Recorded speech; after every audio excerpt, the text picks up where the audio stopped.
Hi, the Mature Simmer here. We're back this morning on late winter, and we've got a few things to take care of.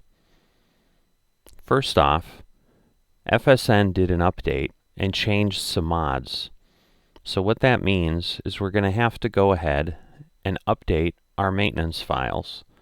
So you can see here that we are now having a set of files from 11.4. Because we are already in the system, we're going to go ahead and click this here, and that will take us to the maintenance zip, which we simply download. So the way we find out what the mods are is there's a note on the Discord, and that way we know what is needed. But you do have to update the maintenance file, because otherwise you'll be unable to sign in to the servers. So here I have the maintenance unzipped. So I'm going to go ahead and select all the mods, copy them, and then we're going to go to our FSN folder that we get to with PV Tools. If you haven't seen that, you can go ahead and click on the link up above that will take you to the PV Tools information on how I maintain these files. And then we'll go ahead and paste them in. They'll copy them over. We want to replace any ones that are the same because sometimes there are updates to the mods. And then we are done and we're ready to sign into the servers when we're ready to go.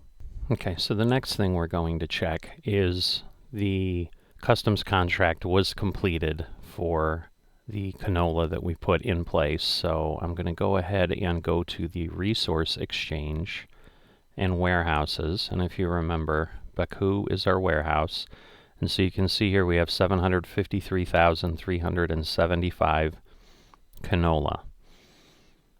I'm going to go ahead and change to that, filter the results.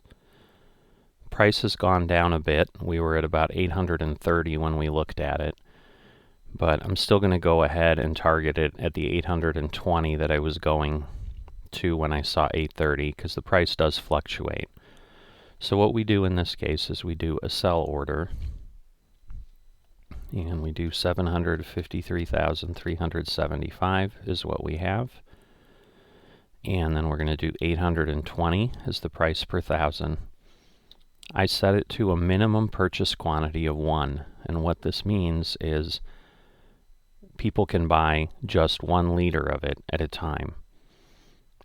To me, there's no reason to require larger lots. It's not like you get charged per sales. And then the additional amount of sales you get tends to be pretty good. Plus, it's hard to sell them at the end if you're not doing that. It's already relatively hard to get every last liter out, but this gets you closer pretty quickly. So the order length is the last thing we need to set. I set it to 30 days. The charge for placing the order is the same regardless, and I've never found a reason to shorten it because, again, if things don't sell, you're just going to have to place another order anyway. So now we'll go ahead and hit place order. So as you see, you have placed a global market order. We're now here. We still have our soy in our market, and we still have our sunflower. So you can see we have 1 liter of sunflower left.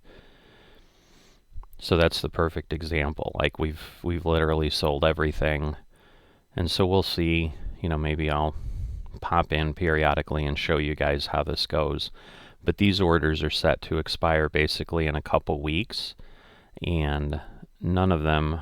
I think the soy may have been close to this. I don't remember what my initial sell order was. Sunflowers we definitely, I think, had less. I don't know, now I'm second guessing myself. Maybe it was the opposite. So the other thing I'm going to do is check our trucks. So we do have Maven, but the other thing I noticed, and I wanted to make sure I came in and I showed you guys because this is important. So if you look back several episodes, you'll remember that when we ran a truck here at one point, we went ahead and we took an order in the upcoming city because we felt, well, it's a great order. We want to grab it so that someone doesn't grab it before we get there. The problem is, if you don't fill that order in time, you then have this happen. So you can see here, this load never made it on the truck before the deadline, and so we paid the full penalty. So instead of making money on this, we lost money because basically I don't very often grab loads early, and so I'm just in the habit of the process being go in, refuel the truck, find a load, send it. And I had done that and realized pretty much right as I sent it, oh no, this was the one. And at that point, there was no way to get back to the city because basically I wasn't heading in the right direction. I was leaving the city where it was sent from, so I would have had to finish that shipment, then get another shipment back. There was no way to do that in the time. But I wanted to share that that's how that works. So here you can see also, this is the fee we just paid for listing that canola. And it's a percentage, if I recall, of what we're listing for. So, you know, it's about $10,000, but we're clearly going to make significantly more than $10,000 selling it.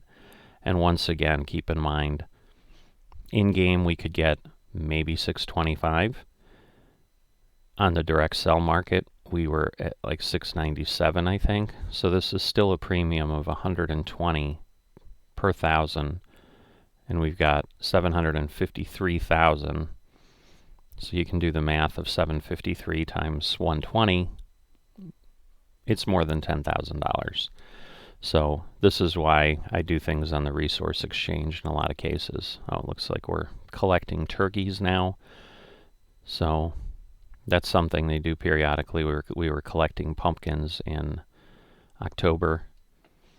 But those are the three things I wanted to cover. There's nothing else we need to do now that we're in the end of winter.